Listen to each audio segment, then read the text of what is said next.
Okay, I know what you're thinking. Why the hell is this ninja over here looking like Shinji's father? Well, that ain't important. But what is important is that your God is an Evangelion. What? Let me explain. So we gonna talk about the connection between God and the Avas. Then we gonna tap into some spiritual stuff. Then we gotta address how people are like hedgehogs. And we gotta touch on that mental health aspect and how we are just like Shinji. We're going to all wrap it up together and connect it to the legendary masterpiece, Neon Genesis Evangelion. Hey, tap in.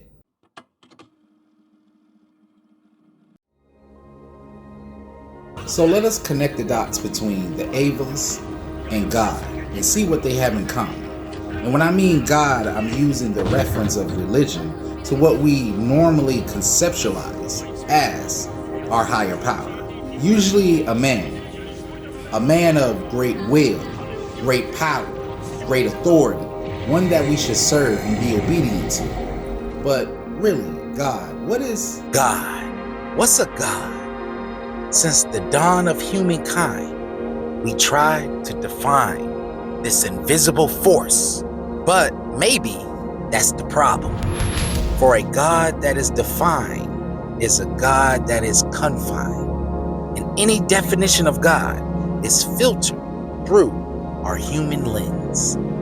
So, if Avas, for my non-fans here, basically armor-plated giants controlled by kids, used as weapons to stop the end of the world. If Avas were real, is it far-fetched to say that some people would worship them? Think about it. When we think of the Avas, they possess three main attributes that we usually conceptualize or associate with God. One being their colossal size, standing over 60 meters tall. It dwarfs everything, inspiring awe. Two, their immense power, its ability to annihilate angels and save the planet from destruction, echoes omnipotence. And three, the role they play in being a savior. When all seems lost, only the Avas can avert humanity's destruction. Isn't it only human to deify them? Even the name Evangelion rings godlike. It comes from the Greek word evangelist, a spreader of good news or messenger of God. And yet, when we face with true divinity, we often fall back. We feel unworthy. Believing such a power means we're separate, unloved, too flawed to draw near. That gap between our smallness and God's greatness fuels our hedgehog dilemma. So let's dive in deeper on this whole your God is an Ava thing. We already looked at it from a biblical lens, but now let us look at this through an esoteric view. So, using the law of divine oneness, which is a universal law that states that we are all connected through us having the God spark, that part of God inside of us. So, this may come as a shocker to a lot of y'all, but you are connected to this guy, yeah, to this woman, yeah, to they and them, to hey, yo, yeah, this guy, yeah, yo, that's what I'm talking about. We are all connected, and it doesn't matter about your race, about your sexuality, and about where you're from.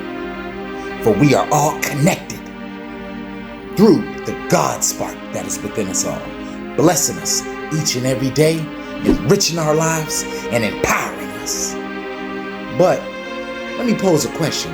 Like, how can you truly know God when you are so distant from His children?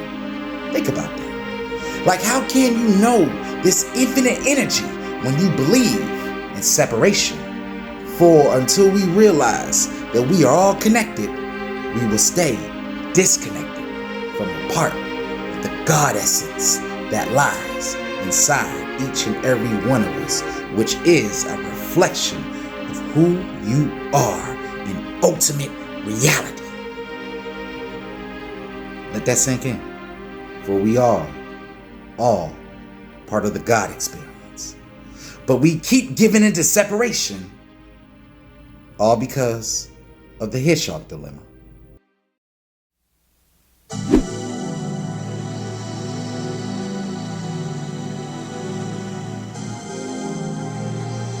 Every day, we segment ourselves by race, class, politics, or religion, believing these lines will protect us from pain. But those same boundaries often become walls, blocking out friendships, potential business ventures, the act of getting money together, and the rich learning that comes from diverse viewpoints. The level of growth that one could obtain from diverse viewpoints. In this digital age, we follow only like-minded feeds, convinced that anything or anyone different is unsafe.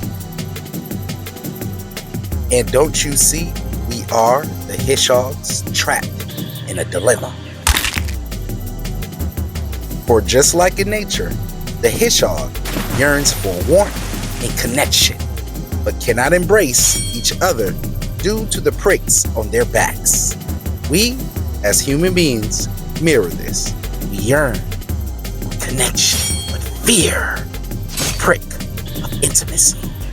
And in our case, these pricks are metaphorically the things that we allow to separate us, aka the BS, the illusion, the confusion. Ultimately, none of that shit matters.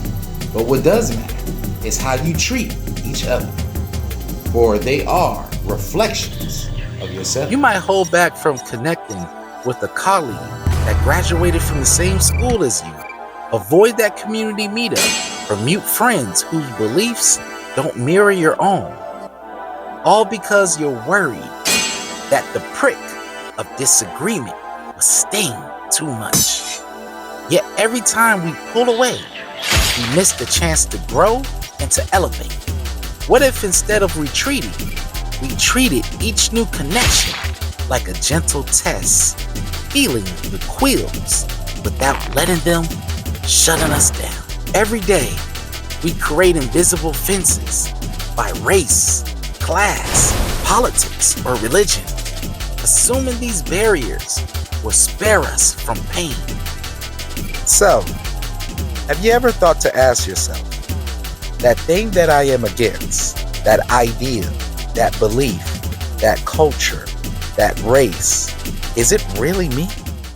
So the programs that you get for the first 7 years are not yours. They came from other people and they pass that on to you.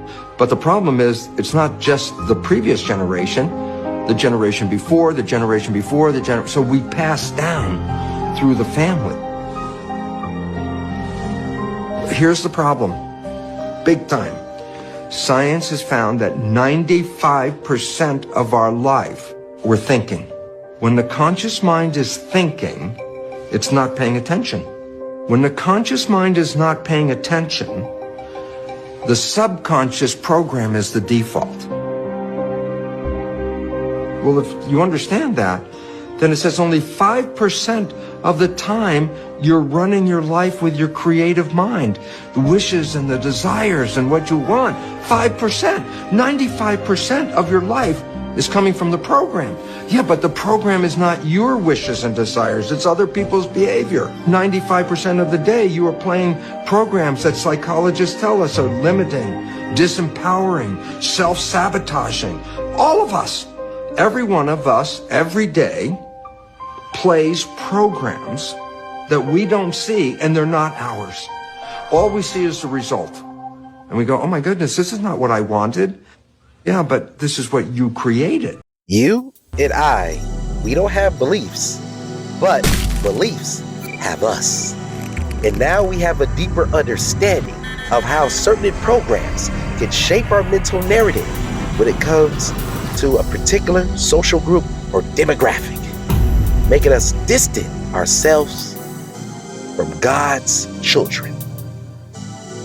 So, in a sense, we all are like Shinji.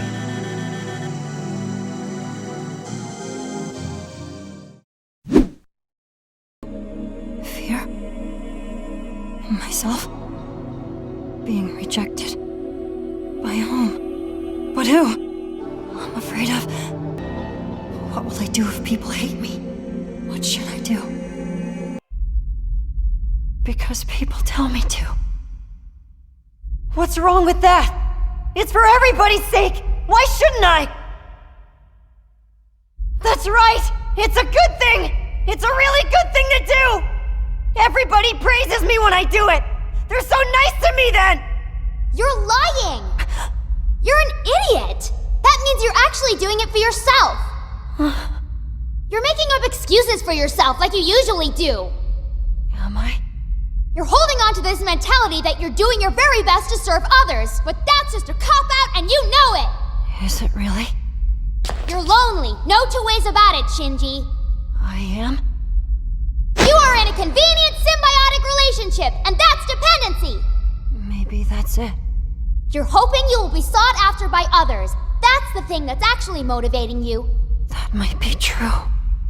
You're always just sitting around, waiting for someone to hand out what you want. You're waiting for false happiness. We, like Shinji, often shrink from intimacy. Our hearts guarded against the pricks of vulnerability. This fear of connection can manifest as social anxiety. Our palms sweat at every greeting, and our minds spin worst-case scenarios. Left unchecked, isolation feeds depression and chronic loneliness, trapping us in a dark cycle of negative self-talk, just like Shinji. Some develop avoidant patterns, shunning invitations, and rejecting support until you stepped out and extend a hand to another one of God's children. Others struggle with trust, just like Shinji, convinced that even well-intentions will end in betrayal, especially after experiencing Shinji's own trauma when his father's harsh rejection left him feeling worthless. Emotional numbness may follow after this, leaving us unable to name or express the very feeling we long to share. Only by risking the prick of honest connection can we begin to heal these wounds, bridge our divides, and rediscover the unity at the heart of divine oneness. So, think about it this way. If you can't let people in, you can't fully know yourself. Because relationships are the mirror and test that reveals who you really are. And if you never truly know yourself, you can't know God, because you and God are one. By keeping ourselves separate, whether through race, class, and the rest of the BS, we treat God as something alien and distant. Just like Shinji rejects from bonding with his Ava out of fear of pain. But the Evangelions is our metaphor for the divine. For your God is an Evangelion, immersed in size, power, and its ability to save us all. Its very name, Evangelion, messenger of God, reminds us that God's essence lives in our bloodline and our shared origins. But the Hedgehog dilemma shows how our defenses keeps us isolated, increasing anxiety, depression, and broken trust. Yet, the law of divine oneness teaches that we are all God's children, woven from the same cosmic DNA. So when you hesitate to connect, remember Shinji's journey. Only by seeking, by risking the prick of vulnerability, does he discover the strength and unity waiting for him. The same is true for us. Embrace connection. Tear down the walls of separation, and you will know yourself and God more deeply than ever before.